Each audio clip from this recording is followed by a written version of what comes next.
All right. So injury update here for you guys. Curtis Samuel will be limited today. Terrell Bernard limited as well. And then Amari Cooper is dealing with a wrist and taking it one day at a time here. So with that, I'll turn over to your questions. Is Amari practicing or No, he won't practice today. Yeah. Did that happen in the game? Yeah. Hey, Sean, you mentioned a return game after the game the other night with a rookie that Cogburn. Do you want his heels on the 10-yard line on that play, or how do you talk to him this week? Yeah, I mean, I think it's just part of his development. We've got two young returners back there, along with Ty, who's also back there from time to time, and in the kick and punt return game. And it's really just, continued development for those two young guys in particular, and trying to go through and rinse every situation, and then you're going to have to learn from some situations that come up in the game as well. We can bring them up in practice, but there's also live game reps where you've got to execute or learn from some situations that you want back. So that's an ongoing situation and something we'll continue to work on. And the good thing is we're playing a lot of young players, and there's going to be naturally some learning on the run there. John, I'm sorry, I zoned out. What was Amari's injury? Wrist. Okay. In terms of defense this year, red zone, you guys have been really good so far. You're like fifth in the league. Just what have been, and you've played with some key guys for a stretch too. What have been some of the keys to your success down there? I think just everybody being on the same page, really, Sal, with what we're trying to get done on each down, and what we feel like the offense is trying to do to us at the same time, and having their eyes in the right spots. So it starts up front as it always does, and then those two, the back end, complement the front end, and vice versa.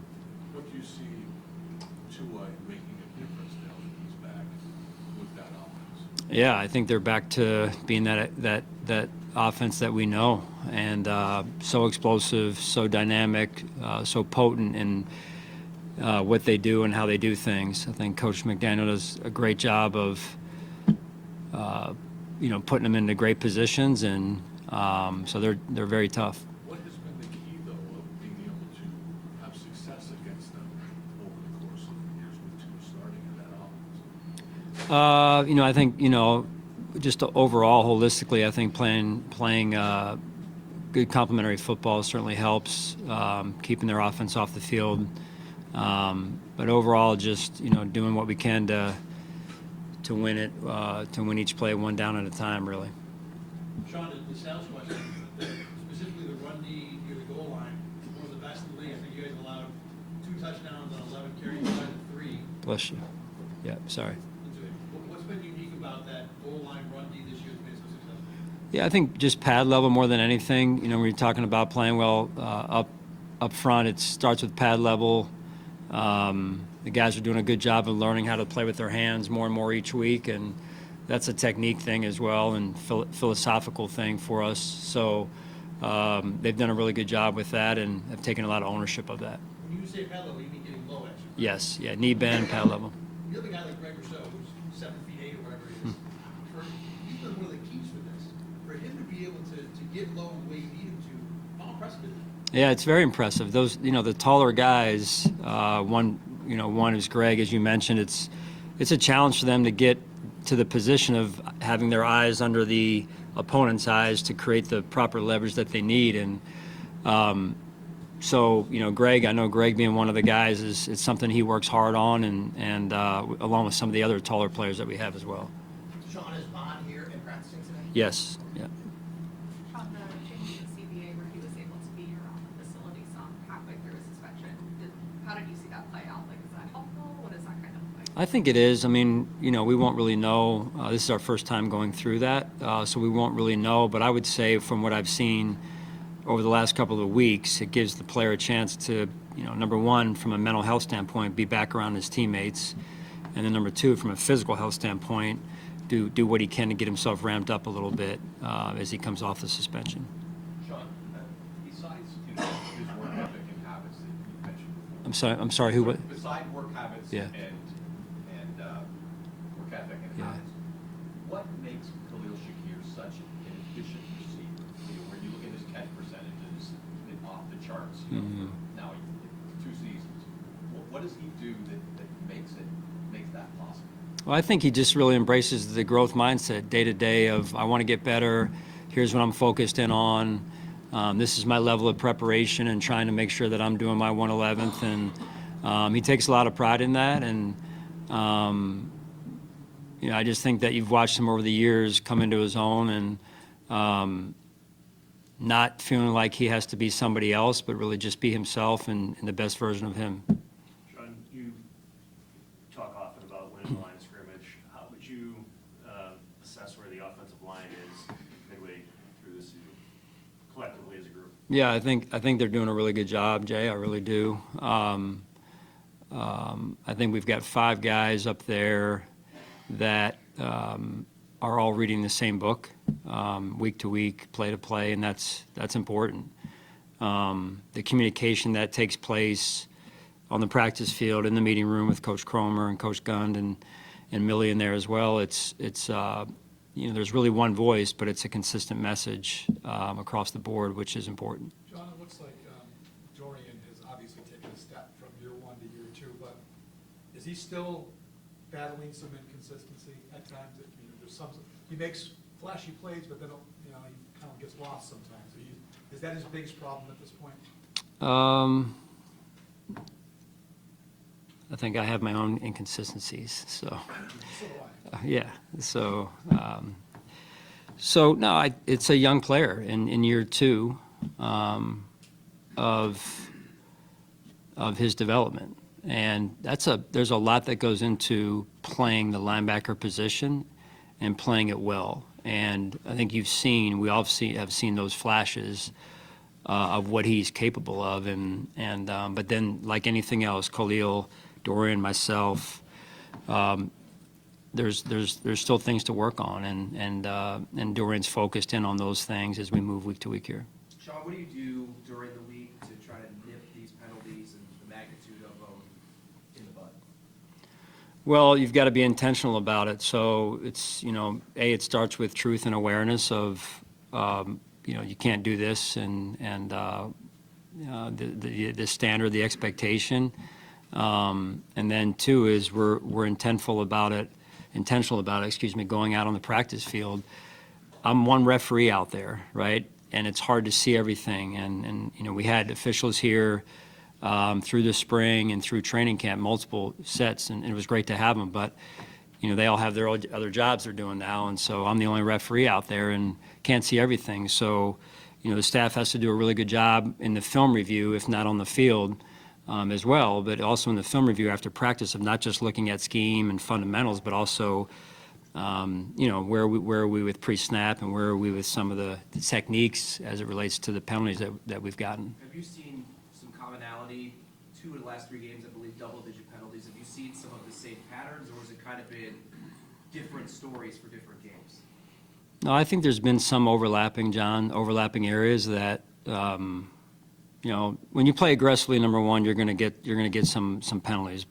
That said, some of the overlapping ones, some of the overlapping people, some of the overlapping types of fouls, we got to get those out of our game. Sean, how is Matt Milano's rehab going? Can you give us a little bit of an update there? And is there still a hope that he could return at some point this year? Yeah, there is, Josh. I don't know a lot of the detail. I just kind of know a big picture view of Matt. He's moving in the right direction. I see him every day.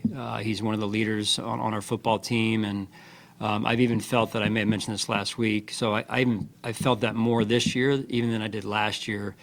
I think the rehab process this year with this injury is slightly different than last year's situation. So it's enabled him to be around more this year and be a positive influence on our football team in the linebacker room and the defensive room and overall.